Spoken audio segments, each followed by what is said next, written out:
Hey, you guys, and happy Tuesday. We are almost there with our Thanksgiving celebrations. So, I am doing live Q&As today with Ask Me Anything. And I know we always have a lot of questions before people shop. And so, as you may know, we're doing Black Friday. We are in the midst of doing Black Friday right now. 25% off, free shipping on all orders, no matter how small, and that with the exception of Canada. And then we put in six different PDFs for you, anything to do with sleep, superfoods for perimenopause, what kind of lab testing to do, and so on and so forth. So a lot of really great stuff. All right.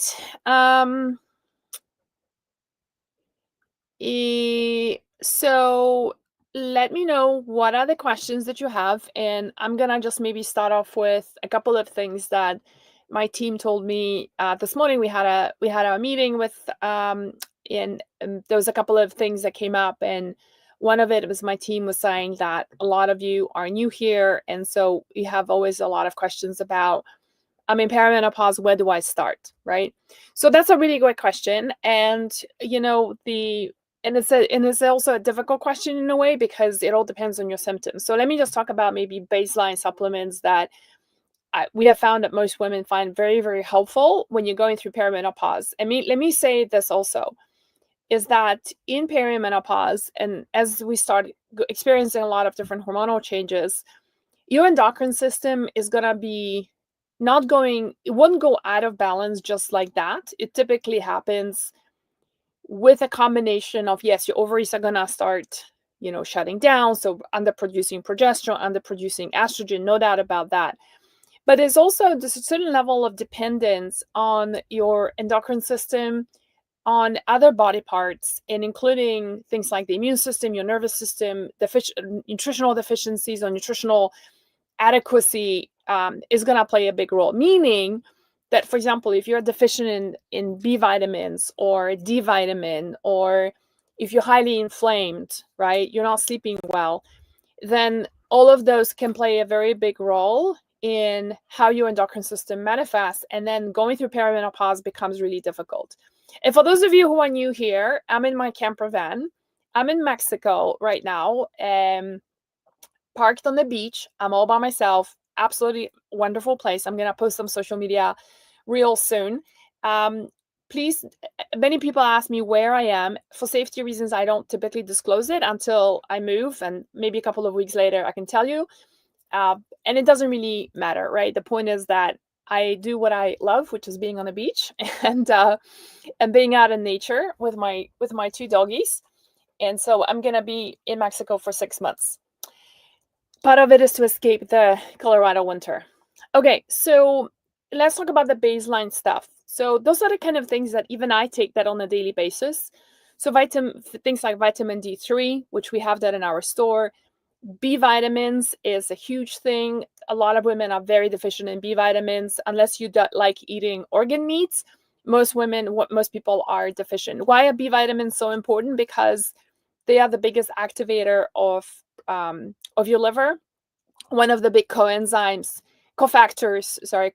that are needed for a lot of the enzymatic processes to happen in the liver to detox, not just from alcohol or coffee, but also from hormones, happens in the liver. And so giving your liver some support is going to be hugely important. B vitamins is a big cofactor in liver detoxification. Another cofactor in liver detoxification is magnesium.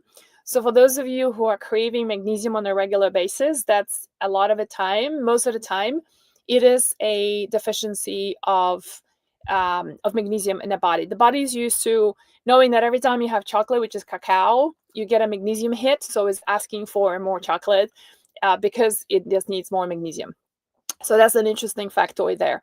So let's see what else. Zinc. I personally take zinc on a daily basis. One of it, more is not better. 30 milligrams is plenty. And making sure that your zinc is in a form of biglycinate, picolinate or citrate, but not in the form of oxide. If your supplement contains magnesium oxide or zinc oxide, it's typically a really cheap supplement.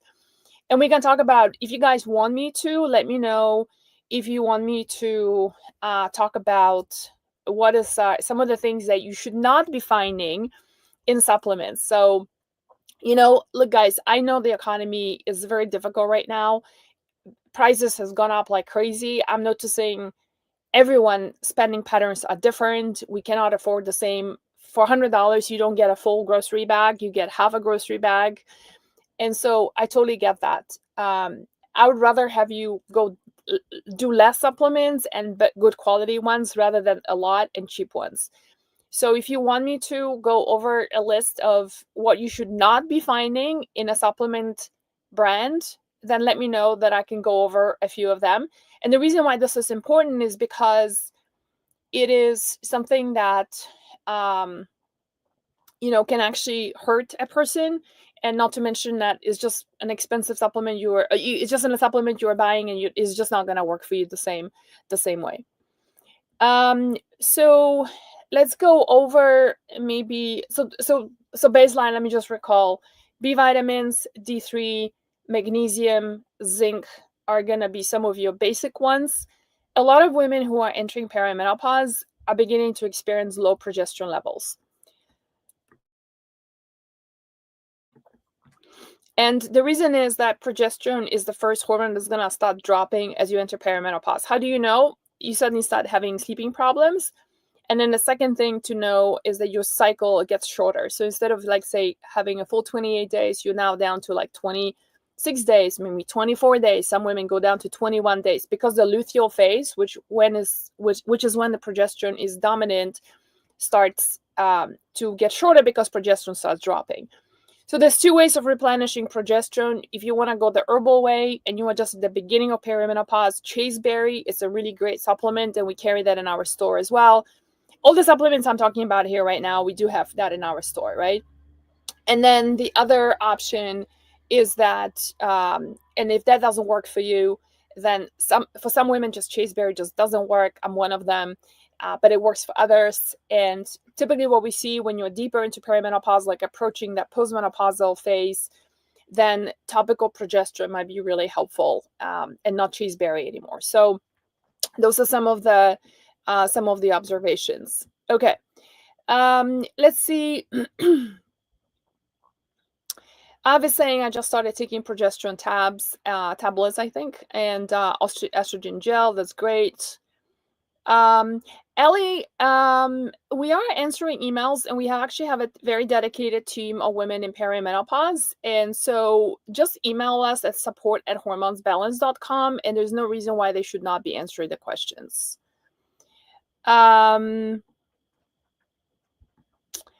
Okay. So let's move on to photography by Hannah says, my sinus seems to get worse with my perimenopause. Do you have any suggestions? So it could be coincidental. Sinus infections, remember, a lot of it is to do with your with candida, yeast overgrowth in the gut. And so it's not unusual in perimenopause for the gut health to start shifting and changing. One of it is that when estrogen starts dropping, the diversity of bacteria in the gut starts diminishing. So that's why. So how many of you here experience the issue of, having, for example, a lot more GI problems ever since you entered perimenopause? A lot of women experience that. And then it's not just the GI. Some women will be GI because of the microbiome changes. Other women, it might be vaginal stuff, like some of you are mentioning here, vaginal stuff. We actually have a whole uterine protocol that we have written, and I'm just trying to remember. I don't remember now exactly how to get it, because there was a word that you could message us on Instagram or Facebook, and then automatically the link was going to be sent to you. But it wasn't like the word uterus. We were using some other word, and I'm forgetting the word right now. So what you could do is just email us at support@hormonesbalance.com, and then my team will send you the protocol. We have a very extensive uterine protocol that addresses discharges, BV, candida, UTIs, recurring UTIs, but also incontinence, lack of feeling and sexual feeling down there, right? So it's a very comprehensive protocol. So I hope it makes sense that why your sinus gets worse with perimenopause. A lot of the time, it's going to be it is going to be connected to the microbiome.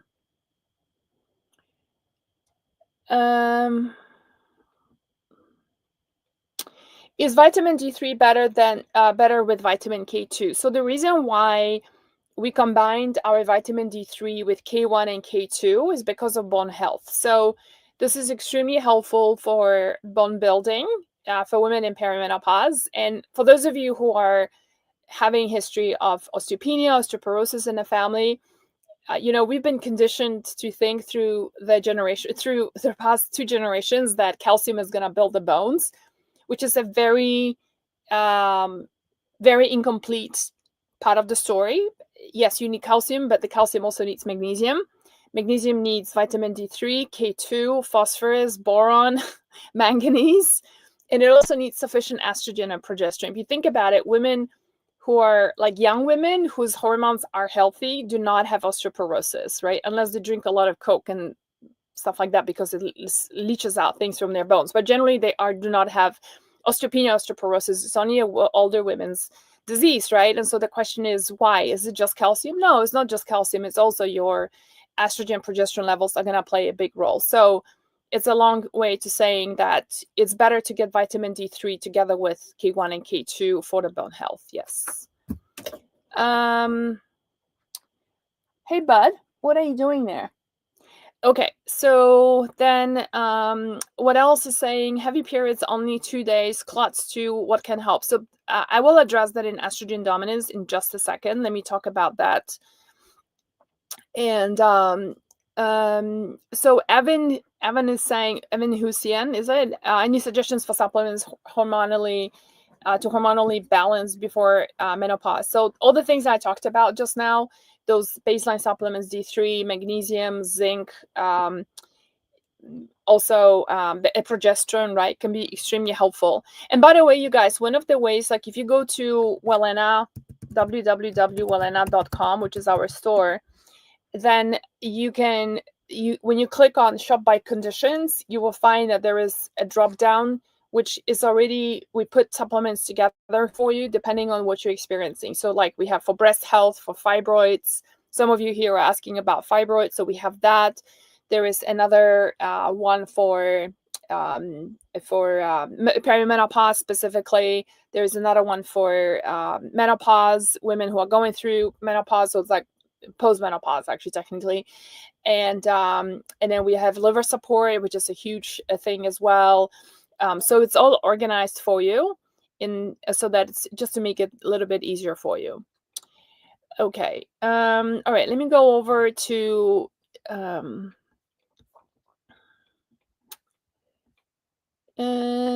okay, so Joanna is asking, what do you suggest for prolonged low blood pressure? So that's something that I've been struggling with for the longest time, and the answer is a lot of the time low blood pressure can be due to adrenal deficiency. So that's another thing, and we have our supplements organized by adrenal function, and so that's something that you could look into as well. Siren is saying, I just had a lap surgery, laparoscopy, right? So I had fibroids removed, going to a holistic doctor after this check for mold, heavy metals, food allergies. I don't need these to come back. That's really great that you're doing all of that work and you're working with a holistic doctor.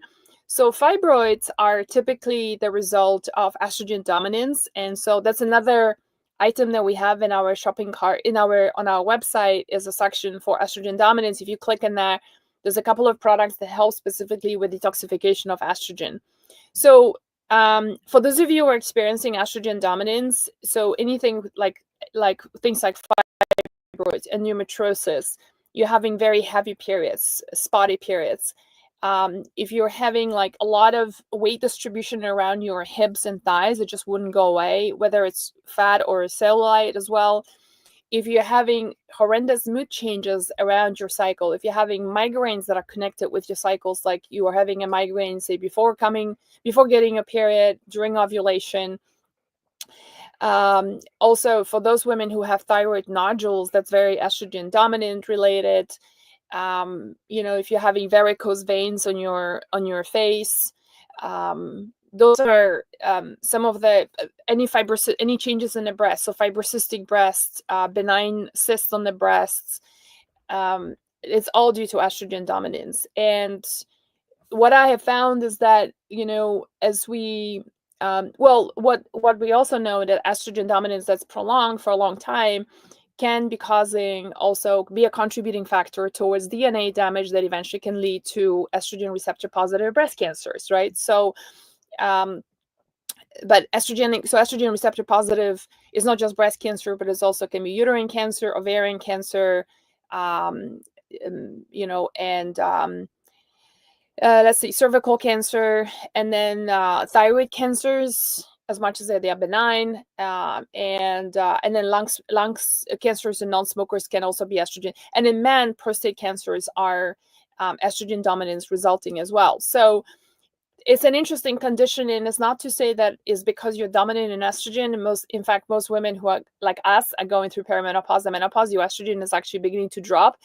There's two ways estrogen dominance happens. One is that the way you're breaking down those estrogens to clean and dirty ones is a problem. And this is where our estrogen dominance kit can really help you metabolize those estrogens correctly. So you're producing more of the good estrogen, clean estrogens, and not the problematic ones, right? The 2-hydroxyapatite. And then the second way estrogen dominance can happen is basically a progesterone deficiency, meaning that you have too much estrogen as compared to progesterone.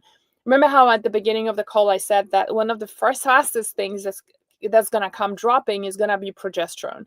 And so this is the reason why we carry progesterone in our store and is our number 2 most popular selling product, is because women are experiencing so many improvements. They sleep better, anxiety starts getting reduced.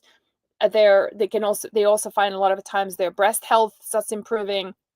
And so a lot of those estrogen dominant symptoms start going away when the progesterone is corrected. So now, in terms of estrogen, like how do you correct estrogen? One is that the way you metabolize estrogen, we have the estrogen dominance kit that you can find in our store.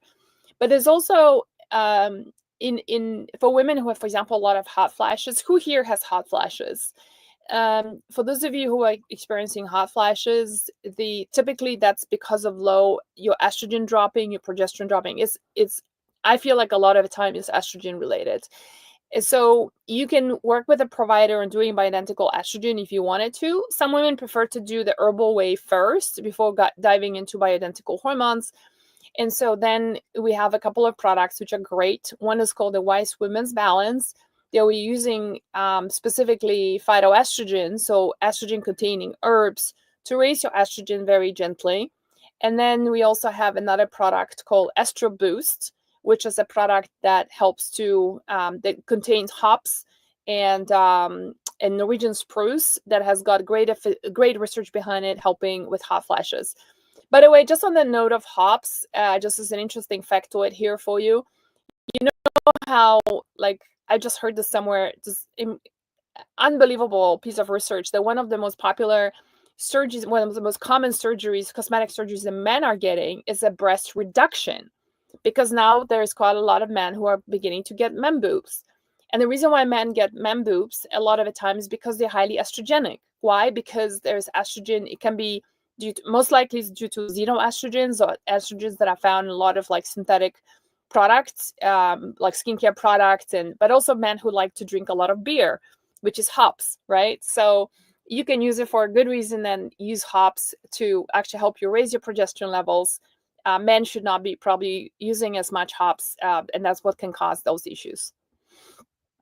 Okay, so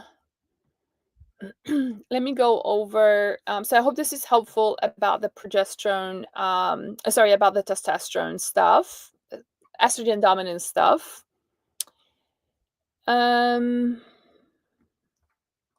A question about water. I do reverse osmosis water always. but it's also because where I live. Okay, my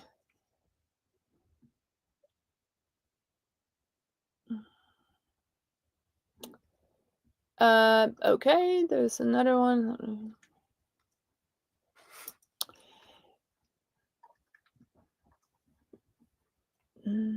Okay, so BIMP, I saying benign breast cyst, happy sister consent supplements. I use anything else to consider. Yeah. So yeah, I would say that another thing to consider will be adding progesterone, because what you're experiencing when you have breast cyst is estrogen dominance, right? So the supplement, the happy sister supplement, helps you to metabolize estrogen correctly, and we have red clover in it as well, which helps you to bump up your estrogen just a little, just a tiny bit, but it doesn't have anything to raise your progesterone with, right? So I would say a really good add-on is progesterone here as well. Another thing I forgot to mention, that we have a product that we just released a couple of months ago, and that is called, let me just put it out here so you guys can see it. It's called Ease Away, and this cream is specifically was formulated to help those of you who are experiencing a lot of issues with fibroids and with PMS. And so let me just share my screen here. This is the one here. And so the Ease Away cream has got some really nice things in there. Let me just show you. We're using borage oil, pokeroot oil, which is historically used to treat women's abdominal reproductive issues. And then we're using sea buckthorn berry oil here, ginger root to warm up the tummy, B6, D3, and resveratrol. There are studies that show that they help to shrink fibroids, and then castor oil for deeper penetration of the products, of all the ingredients. So that's a really nice product. You can use it for fibroids. You can also use it when you are experiencing things like PMS. So dual function there. Blimp is saying, yeah, I did attach this and my progesterone was low. This makes sense. Yeah. So that's yeah, thank you for the compliments. That's my girl Nella. She's a Jack Russell. She's very tired because she has just been digging around the beach. I'm on the beach right now. She's been digging around the beach for the past day and a half, and she's completely exhausted now. So, but her paws are very raw. So I've got some. I'm actually gonna use some of the Ease Away cream because it's very calming with a sea buckthorn and with all the stuff that we have in there to put there on her paws as well to kind of calm things down, because it's very highly anti-inflammatory. All right, let me just take a look at Instagram and see what we have here. So for those of you with teenage daughters, I cannot be advising on that because this is a bit different story with those, with kiddos. So you know, so work with a pediatrician who really understands hormones. Donaxi is asking, can NAC be helpful in endometriosis and perimenopause? Indirectly, yes. And NAC is basically a precursor for glutathione, right? So glutathione is like, think of glutathione as Pac-Man that goes around the body just eating up the debris and that the immune system is struggling with, right? So it helps to detox the body. So NAC is great in that way. And so the less toxicity you have, it's always going to be better for your hormones. But it's not a very targeted supplement per se, right? So it can help. NAC can somewhat also help with estrogen metabolism, actually, now that I think about it as well. And endometriosis is definitely, like I was mentioning, estrogen dominance. So remember, when you have estrogen dominance, you want to do two things. So one, consider the estrogen reset kit, which helps you metabolize estrogen correctly. So you're producing more of the protective estrogens, not the dirty estrogens. And then the number two strategy is to add some progesterone. And that's going to be a lot more powerful protocol than just using NAC. Mommy Love is saying she has low estrogen and low progesterone. So yeah, so if you want to try the natural route, if you will, the herbal route, then consider getting our Wise Women's Balance, which helps to bump up estrogen in a gentle way. We've got some great reviews, you guys, on Wise Women's Balance. You know, now you're getting 25% off, so it's a pretty deep discount. and then you're getting all these PDFs. So for those of you who are joining a little bit late, our Black Friday this year is 25% off, and then we're doing all these PDFs depending on the purchase value, like the superfoods for perimenopause, what kind of lab testing to do, liver supporting protocols. We have a whole liver detox protocol for you. Those are things that has taken me years to put together. It would have taken you months to do the research on what's needed, and so we've got that all prepared for you. What to remove, what to incorporate, and not just supplements. We're looking at lifestyle changes as well, right? Like we also have diet to make diet changes to make. We also have a sleep protocol for you. So very comprehensive. So low estrogen, you can correct that with our Wise Women's Balance. You can also try the Estro Boost that has got phytoestrogens. Phyto as in like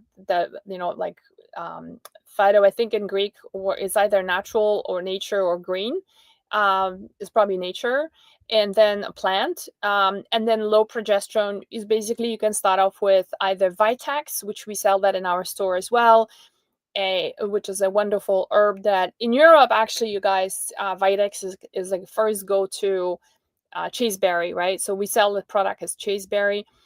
Is the first go-to product or herb that's used to raise progesterone levels in women, both who are trying to get pregnant, who have low progesterone, and women who are going into perimenopause, experiencing a lot of sleep changes and anxiety and such.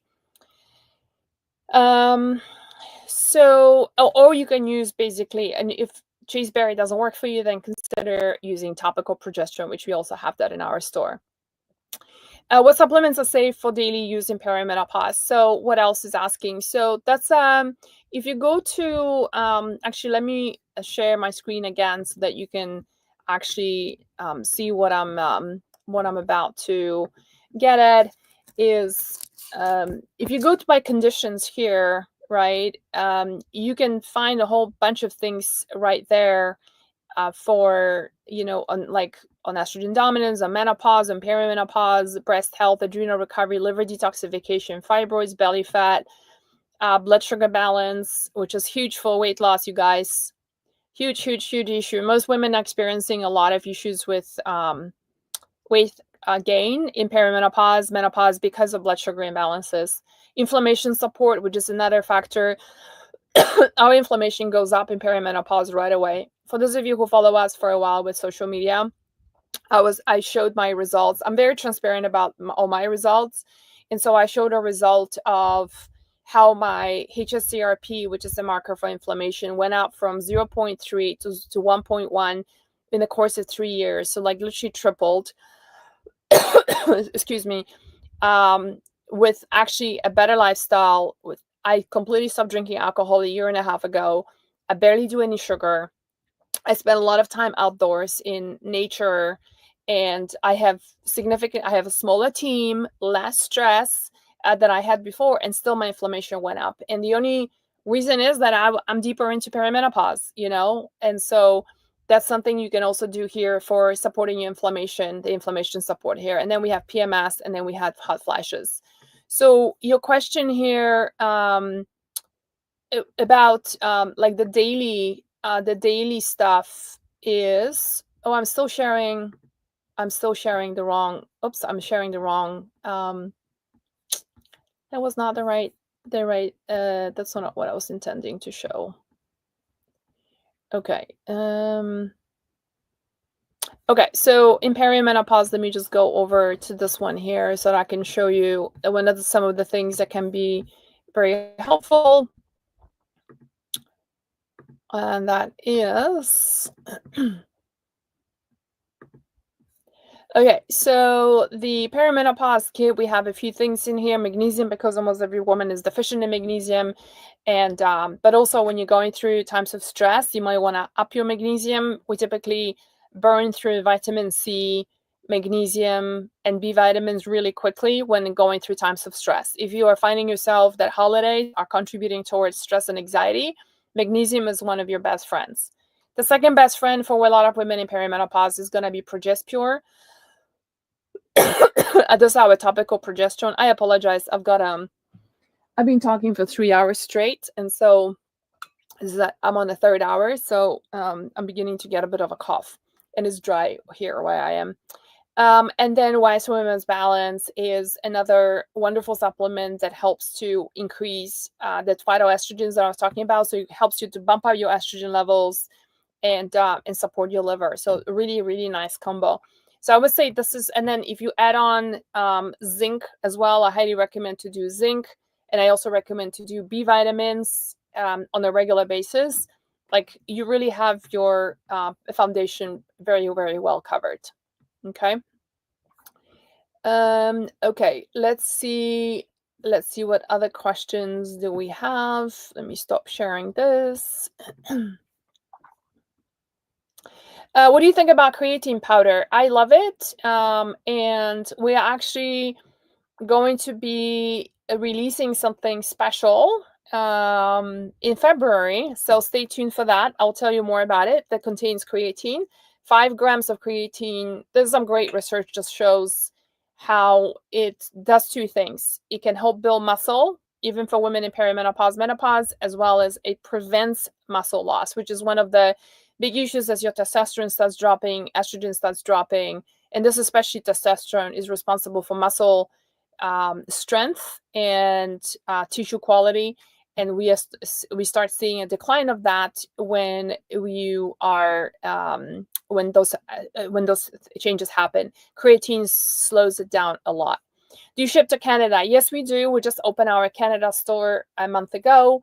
Yes, we do. And actually, the Black Friday, for those of you who are in Canada, applies to Black Friday to Canada as well, the 25% off plus all the PDFs. The only thing we ask Canadians is to pay for shipping because we just can't afford to sponsor that. But everything else is the same. Anything for high cortisol and adrenals in your store that you would recommend? So yes, let me share my screen again so I can actually show you exactly where this is, and hopefully this is gonna be helpful. So let's go over to shop by conditions, and then you have the adrenal recovery here. So this would be for, now this is an adaptogen. Adrenal TLC is an adaptogen. And so the good news here is that it can be used for both high and low adrenals. The beauty of adaptogens, in case for those of you who are not super familiar with it, the like things like cordyceps, rhodiola, is an American ginseng, is that they tend to be adaptogens, meaning they adapt to depending on what your body needs, right? So for example, if the body needs to calm down the adrenals, those adaptogens are going to help do that. If it needs to bring them up a little bit, it is not just the adrenals, but it's also the whole HPA axis. So hypothalamus, your pituitary, and the adrenal axis, then it will do that as well. And so that's one of the wonderful things about the adaptogens. So yes, we have that. So you're basically paying $161, and then you take 25% off. So you got some really nice savings on this one here as well. Okay, and the only thing you don't want to do BIMP on with high adrenals or high cortisol rather is things like licorice. So that's the only thing that we don't recommend, because licorice can be really stimulating. But for those of you who have low adrenals, who are just dragging yourself throughout the day, you need excuse me, 3 cups of coffee to get you going, then licorice can be a really great solution for you for some pick-me-up. With the adrenal recovery need to be taken, you mean away from the perimenopause kit? If that's the question, the answer is no, it doesn't have to be. Okay, let me go over to Instagram and see what questions do we have. Can we take supplements for premenopause even if we don't have deficiencies? Yeah, I mean, I'm a big fan of preventative medicine, right? So you kind of have to discern, like, I wouldn't take a whole bunch of things, but we statistically know that almost every woman is low on magnesium, zinc, B vitamin, right? And so and so taking those, I would say, like, as a baseline is a great idea, but I wouldn't go like too crazy. Mito is asking how to improve estrogen and progesterone. So I think I've already covered that. Maybe just watch the beginning of this video. We have products for estrogen, which is Wise Women's Balance, Estro Boost, and then we have topical progesterone, or we also have chaseberry if you prefer to do that.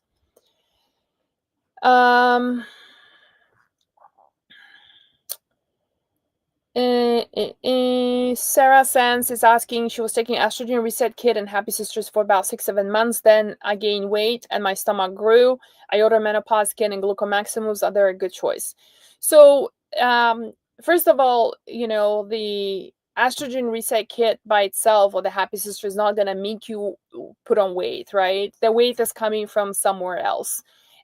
Your stomach, and for those of you who are having belly fat issues, one of the most common issues with women developing belly fat is blood sugar levels.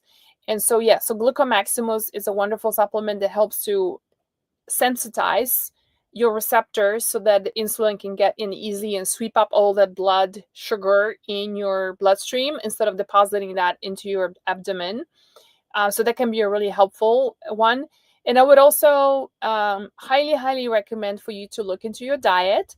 So for those of you who are buying, I think it's $250 and above, we also have an $8 coupon code for you that can get you the my book on Amazon for $8 less, called Overcoming Estrogen Dominance. And it's not just for overcoming estrogen dominance. It's full of recipes. Actually, both my books, Cooking for Hormone Balance as well as Overcoming Estrogen Dominance, both available on Amazon, are wonderful in terms of giving you a diet that is really helpful to lower down the inflammation, get off sugar as much as you can, reducing of alcohol, and and if you can incorporate, Sarah, also some fasting, intermittent fasting, for like maybe from 5 p.m. until 10 a.m. 3-4 times a week, then that gives you a really nice way of resetting your blood sugar levels as well.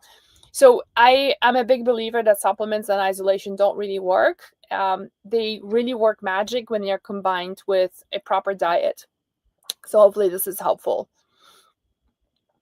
This Guyan Ken is asking, can perimenopause cause headaches and migraines? Any tips on how to reduce them? Yes. Not just headaches, but migraines as well. Absolutely. And there's a couple of ways of reducing them.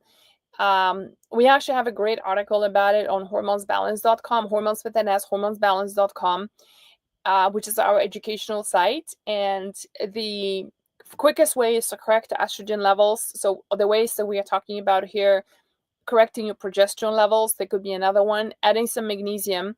But I've also found, so that's adding things, but I've also found it's like, it can be super helpful in the reduction of certain things. Like, I had migraines for the longest time in my 20s, and that was caused by food sensitivities.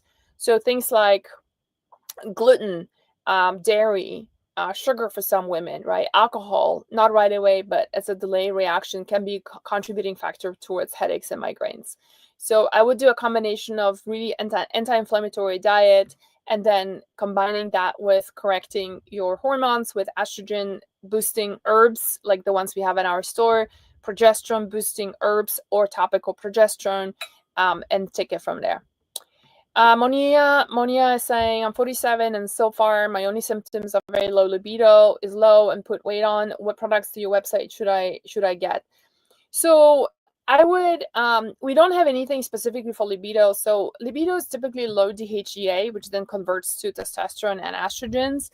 For libido, I would look into Dr. Anna Quebecca's website, and I'm sure she's doing a Black Friday deal as well, and try her Julva product, Julva, Julva.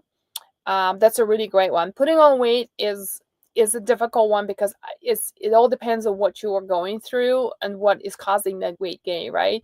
I'm a strong believer that when we generally take care of the foundation, meaning we eat a nutrient-dense diet, an anti-inflammatory diet, so getting as much as possible of dairy, sugar, gluten, right, soy, corn, those alcohol, and then provide a lot of good nutrients to our body, and then if needed, we do some herbs that help to manage our hormones, then the weight starts going away. If not, then there's a lot more things you can do, and you can work with someone to help you figure out what's causing the weight gain. Is it low thyroid? Is it estrogen dominance? Do you have high blood sugar levels, which a lot of women experience, right, in perimenopause? Is it because of some heavy metal toxicity in the past? Like, there's so many things with weight gain. It's impossible to narrow it down without knowing your history. We have another Photoscapes is saying, I had my right ovary removed when I was 28. I'm now 48. Would I need to approach HRT differently, or is everything still the same? It's still the same. It's still the same. Yeah. And it's all very much related to your symptoms. Look, I've worked with women in the past who had ovaries removed and never even went on HRT because they felt that good. In the women's body, the adrenals then step in to stop producing however small amounts of estrogen and progesterone, but they do.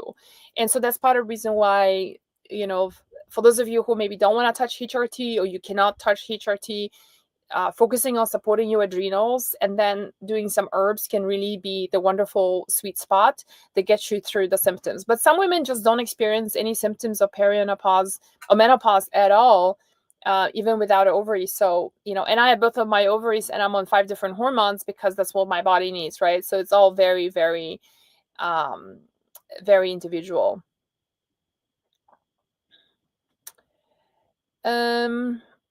Is spotting during ovulation for 2-3 days also estrogen dominance? That's a great question. Yes, so typically spotting in the mid-cycle would be due to low progesterone. Okay, so you can correct that by either incorporating Vitax or topical progesterone.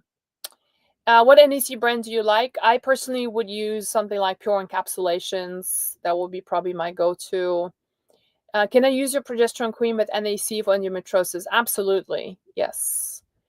Is it useful to take Dutch tests during perimenopause? Absolutely, yes. So let me pop in a URL here, yourlabwork.com/hormones balance.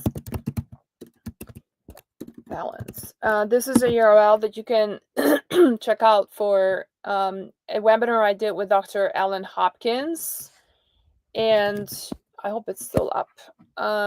He removed the but anyway, the panels are still there. You can see what are the panels that we suggest for women going through perimenopause. So yes, I'm a big believer of testing, and it's not just for Dutch, but also I'm actually a big fan of looking at other markers as well, because there's a lot of things that can impact how your endocrine system is functioning. So things like your vitamin levels, your inflammatory markers, how healthy is your liver, what's your cholesterol numbers. All of those are in those panels that Dr. Allen and I presented. And we did a review of those labs. For those of you who ordered the labs through us, we do regular reviews. And so we did that. And it was interesting how many women came back with very high cholesterol numbers with zero history of ever having high cholesterol before. So that just tells you when our hormone starts shifting, estrogen starts dropping, our cardiovascular risk just really starts increasing really quickly. So it's in our best interest to keep our estrogen healthy levels so that we manage that inflammation and those cholesterol numbers at a healthy levels.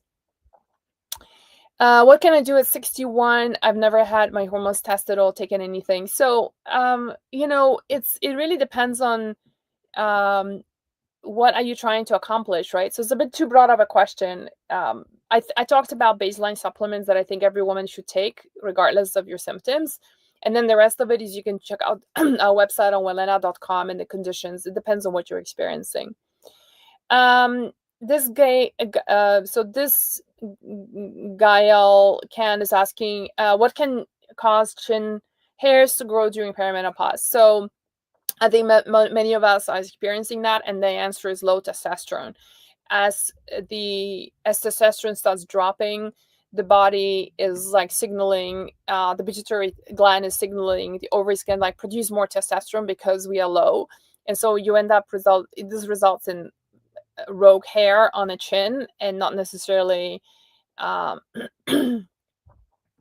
and nothing else. And so you can't. There's nothing really much you can do about it except for plucking them. I get them too, a little bit more now than before. What cause? Okay, artichoke supplement for estrogen dominance, does it work? Yes. So artichoke supplement is typically a great herb for liver support.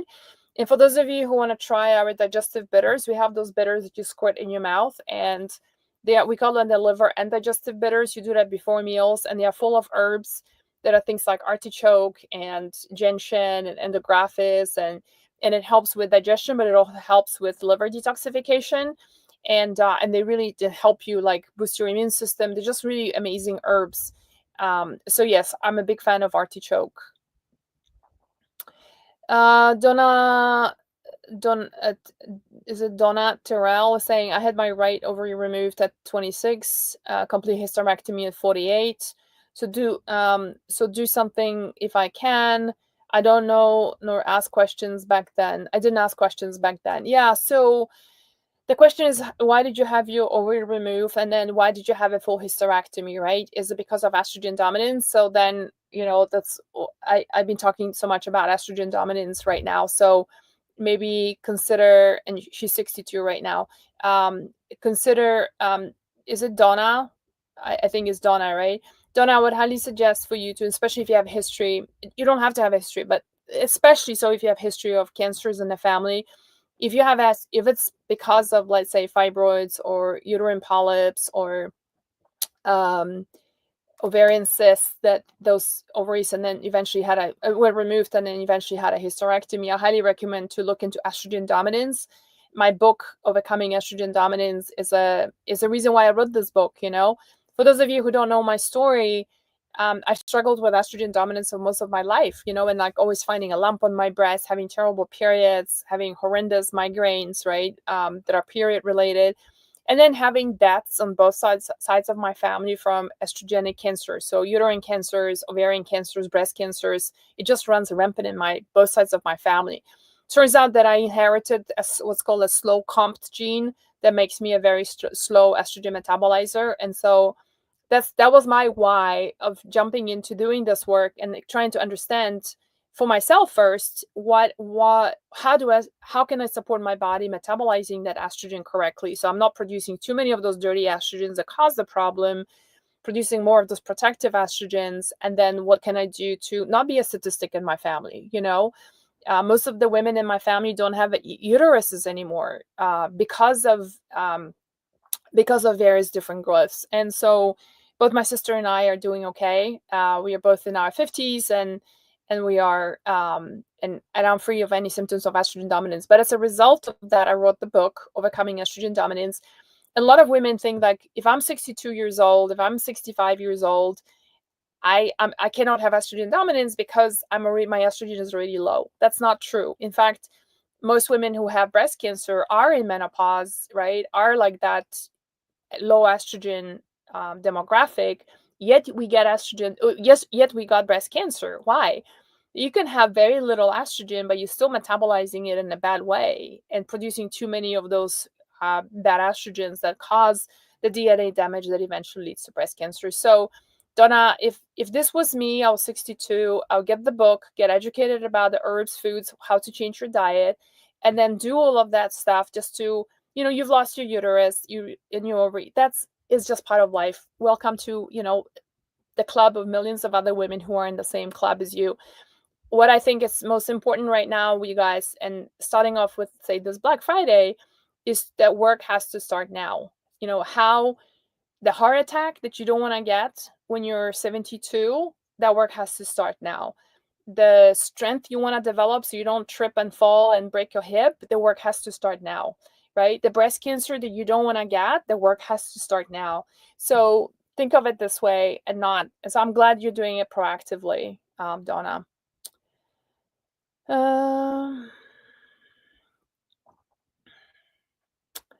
Let's see, what else do we have? Can berberine, myo-inositol, and chromium be helpful for glucose and weight management? Absolutely, yes. Yeah, absolutely, yes. Can be very helpful. Donna is saying Julva is life-changing, wonderful product. It really is. It's one of our most popular products. And one of the funny things is, like, when I first introduced Julva years ago from Dr. Anna, we thought we were introducing it more for like a sex, for women who are like experiencing maybe a little bit less of a sex drive down there and all that. And it turned out that the most popular reason why women actually like to use it was because it helped them with incontinence. Turns out that more women care more about not peeing themselves when they, say, jump rope, or they do a rebounder, or they go to the gym and they, squat and they do a workout, right? Or even doing yoga, some women pee themselves. They were more interested in preventing that from happening than than the sex drive part, which is, I thought, was really quite fascinating and surprising. How do you know if you need hormone HRT? Well, you go by your symptoms, and if you're really, new to hormones, then work with somebody who can help you understand the symptoms. By the way, we also have a quiz. If you guys go on owellena.com, our website, there is a section for quizzes, and if you take the quiz, that we have an 8 hormone quiz that gives you an idea of what's going on. It's not a definitive, but it gives you an idea of what might be going on. Or you just do hormone testing. And hormone testing is a little bit more complex. So some hormones you test through blood, some of them you test through urine. And for those of you who are shopping with us, and we have a PDF that you're gonna get from us, with the right purchase amount, and I can't remember right now which group is it part of, that has all the lab testing done in it. Wild DM cream, does it help with low estrogen? No, it doesn't. In fact, Wild DM doesn't work at all unless it is converted in the lab into a molecule that actually fits the progesterone receptor. And Wild DM is actually used for progesterone, not for estrogen. The other thing is, Wild DM is also it's actually something that we use in our progesterone cream. What else is saying? Heavy breaths before periods gets better as soon as period starts. What can help? Yeah, so try our Happy Sisters product. If you go to our website and shop by conditions, there is a breast health, and so the Happy Sisters is part of that. Another question is 38 not perimenopausal age? Spotting issues before and after ovulation. After this come under perimenopause? It could. So there is no specific age to perimenopause. Some women go through it as early as start experiencing it 35. And in full, like if I was to do a full, like, a intake of my own health changes, I started experiencing perimenopause already 8 years ago, and I started having my first symptom of perimenopause actually wasn't hot flashes. It was actually a jolt that I was getting in the back of my head, and I thought I was like, is this like a mini stroke?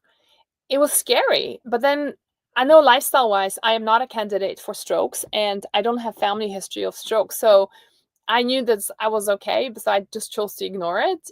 But it was, that was already 8 years ago, which means that I was 44 years old, right? I'm almost 52 right now, so it was 42. And but if somebody told me back then that I was in perimenopause, I'm entering perimenopause, I'd be like, no way, absolutely not me, right? So so spotting issues typically happen because of low progesterone. You have in the middle of a cycle, you have that brown spotting in your panties, right? But it could also be started having issues with sleep. Your period becomes a little bit irregular, or the first one typically starts, like, the period goes from, like, whatever is your regular 28 days, starts going to 26, 27 days, right? So those are like the early signs.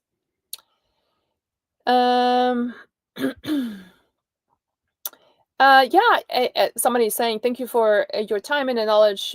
Info is so helpful. Practitioners don't really share much to help during this time. One of my, for those of you who know, like, the different personality chronotypes, I am one of those in, I think it was the Briggs Mayer that I was told that I'm a natural teacher, and I was back then I was in advertising, and I thought, I don't know, for some reason, like the profession of a teacher wasn't appealing to me, and I was like, that's weird. But then I realized later, as I started running my own business, is that I would rather, as much as we sell products, right? I mean, we are a supplement company. It's actually the education piece that I enjoyed the most. Okay, let me start wrapping up. Ellison is asking, what's your thought on just using high doses of progesterone in postmenopause, daily, no estrogen? Is that safer? Yeah, it totally is. Is the opposite that is a problem when women are put on estrogen, for example, post-hysterectomy, are put on estrogen alone and no progesterone. There's nothing to protect for example, the uterus or the breast from that excessive amount of estrogen. So the other way around, it doesn't have to be. If you're not symptomatic and you don't feel like you need estrogen and your results show that you're totally fine with that, then there is no need to worry about that. Does cruciferous vegetables help with estrogen dominance? Absolutely, yes. That's why my book, Overcoming Estrogen Dominance, is very much just full of those foods. Can the progesterone cream work with someone with IUD? Absolutely, yes. Estrogen spray can help with menopause women. I'm sure it can, if it's a good quality one. Okay, and I'm just gonna take one or two questions over from okay, so regenerate ahora. Regenerate. Okay, regenerate ahora.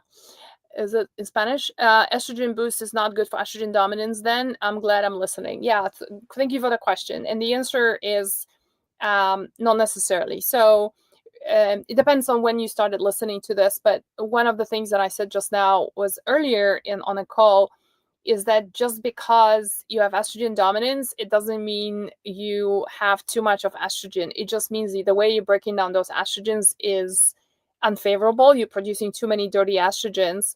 But actually, a lot of women who have, for example, hot flashes also have estrogen dominance. So, for example, they might have a fibroid too, right? So you're like, wait a second. So fibroid grows because of estrogen.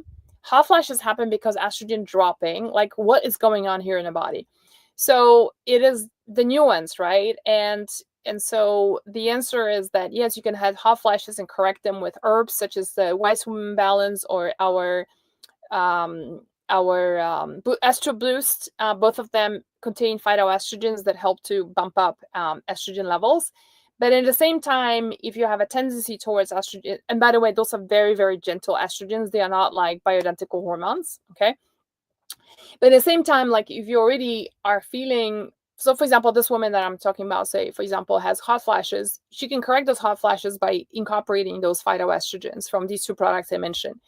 At the same time, if she's also having estrogen dominance because she's got fibroids, then as a practitioner, I would also recommend to then incorporate the estrogen reset supplements to help her metabolize estrogen correctly, and also to be safe, adding some progesterone to oppose that estrogen. Okay, I hope this makes sense and this is helpful. But this is a very common question, and it's very normal to ask that, and this causes a lot of confusion. In fact, one of the big reasons why a lot of women email us and say, your quiz about hormones is nonsense, it's wrong, it shows me that I'm low in estrogen and I have estrogen dominance, right? And so it doesn't make any sense to women, even though in the description we do put there in an explanation why that happens, but I think many women just don't read it.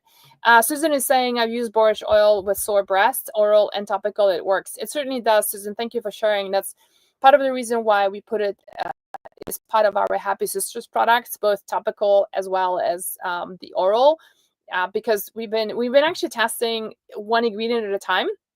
So I had a cohort of women who had a lot of fibrocystic breasts, including our formulator had a lot of fibrocystic breasts. So it was super fun to work with someone who can really understand it. And so what happened was we got women to apply, like break the capsule, the borage oil capsule, apply it on the breast, and it helped them with the pain. And then a day later, take it orally, it helped them as well. So we actually tested every ingredient that way. And then we put all of those things into Happy Sisters just to get like a, I always like to call it 1 + 1 = 5 effect. Okay. All right, I'm gonna do one more last question and then we're gonna wrap up. Zoe's asking, what do you recommend for someone eating clean, balancing hormones with supplements, but plateaued in weight loss? I lost 15 pounds initially once hormones and blood glucose were balanced, and now weight won't budge. I still need to lose another 10 pounds at the perimenopause weight. So I would say, it's so hard to say this, right, without seeing your full health history. But I would say looking into getting your thyroid checked. One of the things that really goes fast in perimenopause, a lot of times starts failing, is the thyroid. So getting your thyroid checked, but also, I feel like in perimenopause is when things implode, meaning like, let's just say if you had heavy metal toxicity from, let's say, maybe amalgam fillings from years ago, right? Or, if there's a parasite, or if there is some mold exposure that causes inflammation. Like when we're in our 20s and 30s, maybe early 40s, the body is very forgiving and it's like, okay, whatever, and we have the energy and the weight is fine, and everything is fine. We just storm through life seamlessly, as it seems. But then when it comes to perimenopause, I feel like all these imperfections, just these little things, just start really imploding. And so, and this is also, I think, in perimenopause is a time to really take inventory of our lives and start doing things that maybe we never thought of doing in our 20s and 30s, such as, for example, like here for you, Zoe, if this was me and you're doing all the right things, which is, by the way, congratulations. I love women in this community. Is like, you guys just commit and do this shit, like, it's like no complaining. It's just like, I am committed, I'm gonna do this. And so I would do like mold testing, parasite testing, heavy metal testing, just to see what else is going on, and you get your thyroid tested and use functional ranges for thyroid, and a full panel for thyroid. And if you don't know what I'm talking about, then just email my team and they'll send you the list of thyroid stuff. Okay, one more last question. I have fibroids. I can't take estrogen. I feel awful most of the time. Should I take progesterone? Yes, you can try progesterone, but you can also try the estrogen reset kit, which helps you metabolize estrogen correctly. That's why maybe you cannot take estrogen, and that happens a lot of the time. Women who are, for example, put on birth control pills, who tend to, for those of you, by the way, who here have been put on birth control pills in the past and you never did well with them, me included. I was on birth control pills like maybe 6 months, worst 6 months of my life. I just felt horrible, horrible. What I now know is that those of us are the estrogen dominant girls. We just don't metabolize estrogen the correct way. So you're flooding me with all that estrogen from a birth control pill. I don't know what to do with it. And whether it's a birth control pill or even if it's natural estrogen, if you're estrogen dominant, you've got to metabolize that estrogen correctly. Okay. So I would support your body with something like estrogen reset kit. If you're in the UK and you don't know what I'm talking about, just take a look at our website, see what are the supplements that are needed, and then go and find the equivalent of that in the UK. And then adding progesterone, definitely a good idea. That's the second type of estrogen dominance you want to address. For most women, both are needed. Okay. All right. Well, you guys, I hope this was helpful. And I am so delighted that we have so many wonderful questions here. You guys are so committed to your health. And I want to just tell you from the bottom of my heart, I would not be able to be here and support you and do this work if it wasn't for those of you who are supporting us and our customers. And I hope that this is what we do is helpful for you, is helping you, guide you through this crazy time of perimenopause and beyond, because this gives me like the biggest joy. All right. Thanks everyone for being here today. And I will do another live Q&As. I think it's on the 1st or 2nd of December. I think it's the 2nd of December. So bring on your questions then, or just email us and then I'll take those questions when I do the next live. All right. Thanks everyone. Happy Thanksgiving, and I'll see you next week.